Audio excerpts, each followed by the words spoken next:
На чествувањето на големиот македонски празник Илинден во Пелинце пред присутните се обрати председателот на државата. Тој подвлече дека на денешен ден се потсетуваме на Илинденското востание и на првото заседание на АСНОМ, кога недалеко од таму беа удрени темелите на македонската држава. Слободата има свој корен, своја почва. Коренот на нашата слобода е тука, во Македонија.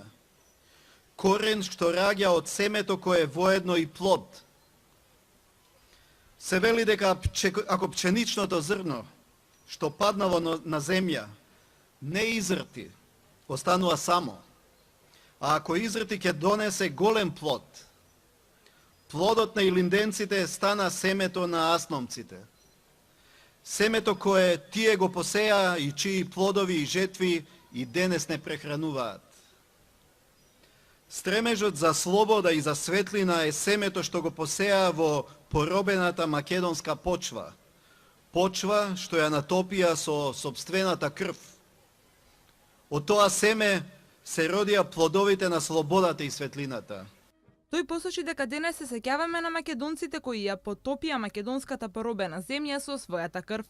Тогаш биле исправени пред два предизвици, две можности. Или Македонија ќе биде зандана за робови, или слободна земја со слободни луѓе.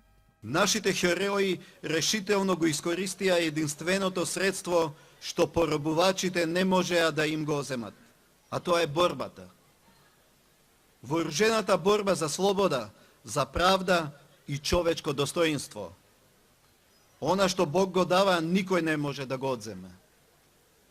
Идеалите за кои некога се бореа, денес се реалност.